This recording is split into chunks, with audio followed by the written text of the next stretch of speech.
Queria agradecer muito o convite, né, ao Plínio, a organização aqui da conferência. Acho super importante poder discutir com vocês. Eu vou procurar ser não longo, né? Apesar que a gente tem muita coisa para conversar, inclusive para poder depois debater com vocês.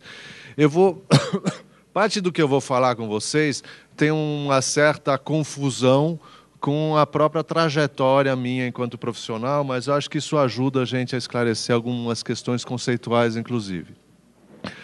Eu queria começar a discussão com vocês com a seguinte colocação. O nosso grande problema, desde da minha profissão enquanto médico do trabalho inicialmente, é o diagnóstico de doenças, né? Então, só rapidamente, a questão de que a gente sempre está atrás do diagnóstico de doença, isso é uma questão que nos dá um dado, entre aspas, objetivo da situação, mas, por outro lado, é a maior armadilha que a gente sempre caiu. Sempre. Eu digo isso sempre porque desde os inícios da luta dos trabalhadores por questões de melhoria de condições de trabalho, você tem que sempre provar para o patrão que o trabalho faz mal, e não o contrário, né? Que o trabalho faz bem. Ou que o patrão provasse que o trabalho não está fazendo mal para as pessoas. Isso é uma questão muito interessante, porque todas as vezes, desde a época que você falou aqui do DIESAT, a questão da insalubridade, etc., etc., você está correndo atrás de algo que já aconteceu. E além do algo que já aconteceu, tem outro problema que é muito grave, que dependendo dos critérios de diagnóstico, você pode ter mais ou menos gente doente. Então, assim, isso aconteceu, não sei se vocês tiveram contato, aconteceu na Austrália alguns anos atrás, acho que foi no final da década de 1990, que quando o Supremo Tribunal daquele país desqualificou a questão da Ler-Dort ou outros nomes que podem ter esse tipo de afecção como um problema do trabalho, sumiu. Sumiram as estatísticas. Voltaram depois como síndrome de fadiga crônica e outros nomes que a gente pôde trazer à baila. Outra questão que eu acho super importante, que apareceu um pouco nessa pesquisa que foi apresentada aqui, que é super interessante, é o seguinte: a maioria das pessoas tem algum tipo de desconforto, algum tipo de dor, algum sofrimento, mas não se considera doente. Isso é super importante, porque senão a gente vai criar um exército de doentes por aí, apesar de que o Plínio falou, 20% de uma população doente com diagnóstico é enorme em termos de epidemiologia, é enorme. A gente fala em gripe suína, essas coisas, é uma pequena porcentagem da população e já está todo mundo em pânico. Quando fala em saúde do trabalhador, 10, 12, 14, 20% de afastamento, como a gente já viu em centrais de atendimento, é muito grande. É muito grande.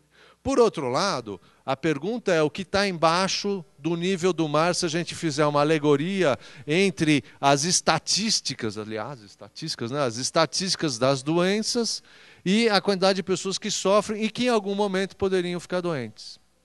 Então, vou dar um exemplo para vocês que mostra o quanto a gente tem que olhar com uma certa desconfiança das estatísticas epidemiológicas, apesar que não é para destruí-las. Né? Bem claramente isso. Mas acho que a gente tem que ter um olhar crítico. Por quê? Numa determinada oportunidade, a gente estava fazendo um trabalho longo numa central de atendimento e tinha um certo número de pessoas afastadas do trabalho. Quando a empresa mostrou que haveria a possibilidade de demissão, a quantidade de pessoas que se afastou por doença aumentou muito. Ah, mano, que puta sacanagem, né? Os trabalhadores estão de sacanagem. Não, ao contrário. É que as pessoas estavam trabalhando no limite delas e vindo quando o negócio ia pegar, a única defesa que elas tinham era o quê? Ter o diagnóstico de doença e é o tal da doença ocupacional, que também é um termo meio estranho, né? Então, assim, ficava uma questão que, no final das contas, tinha muita gente que estava no seu limite, mas que continuava a trabalhar. Continuava a trabalhar, até porque, se sentir doente, ter o estigma de doente, como vocês falaram aqui, é muito ruim para todo mundo, para qualquer pessoa. Até porque esse tipo de doença, como o Ler-Dort, ou como os distúrbios de ordem psíquica, são, além de serem mal vistos, porque você acaba sendo visto como improdutivo, né? Não só para o banco, mas para você, para a sua família, para os seus colegas, e você acaba se sentindo, inclusive, infelizmente, muito jovem, como alguém que perdeu sua capacidade, não só para trabalhar, como viver. Vocês devem ter N exemplos, eu não preciso aqui ficar falando, de colegas que tinham dificuldade de amamentar filho, pentear cabelo, fazer qualquer coisa, e está linda, maravilhosa, ou lindo, maravilhoso, e não está aparentando nada. Então, que raios de doença é essa? Eu estou sentindo, eu estou aqui dentro. Inclusive, a gente fez um trabalho há muitos anos que colegas falam assim, mas como é que pega? Cadê? Cadê as pústulas? Cadê a coisa que mostra a doença? Então, isso é uma coisa muito interessante que eu acho que vale a pena a gente deixar claro o seguinte. A doença do trabalho, evidentemente que é importante, a gente precisa continuar indo atrás dela, mas ir atrás dela é sempre chegar depois. É sempre chegar atrasado, é sempre chegar tendo que provar para o banco, ou para o Estado, ou para o INSS que a pessoa está doente.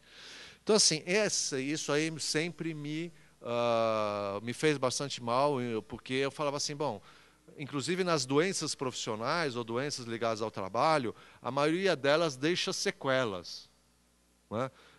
A gente falava antigamente de surdez, etc, etc, mas se uma Lerdort deixa sequelas, não é assim, algo que desapareça, até porque muitas vezes o diagnóstico, o afastamento é tardio.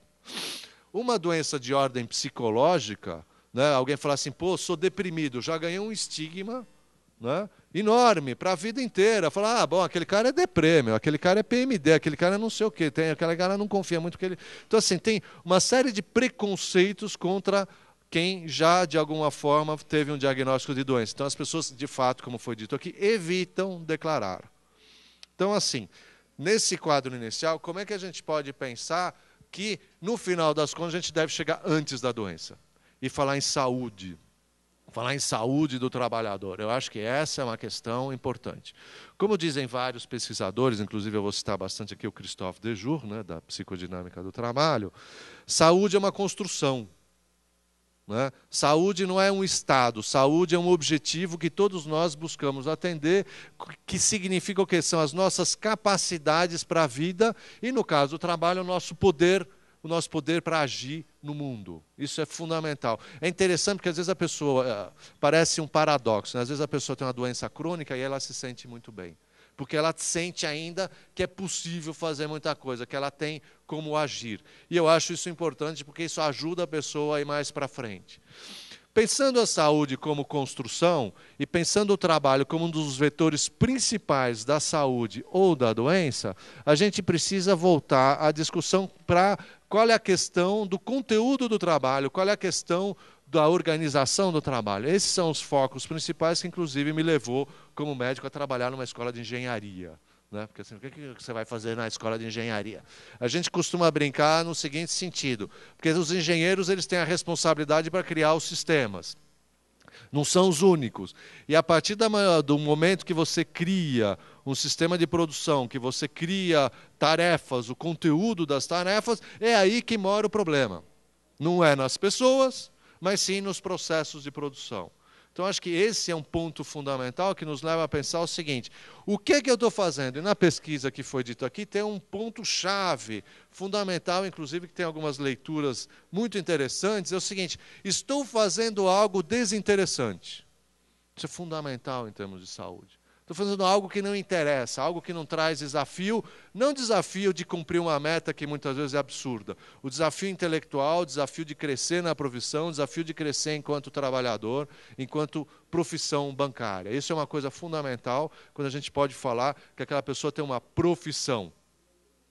Até porque, muitas vezes, quando a gente discutia em centrais de atendimento, ouvi várias vezes de dirigentes de empresa, à época elas nem eram tão terceirizadas quanto hoje, aliás, não eram nada, hoje em dia é impressionante como é terceirizada a central de atendimento, falavam assim, isso aqui não é profissão, isso aqui basta cumprir o procedimento que as pessoas conseguem fazer bem o seu trabalho. Vocês estão vendo aí, tem um absurdo dos absurdos dos absurdos, porque o que é isso? É a importação de um conceito taylorista ultrapassado na indústria para o mundo de serviço que não tem nada a ver com a indústria.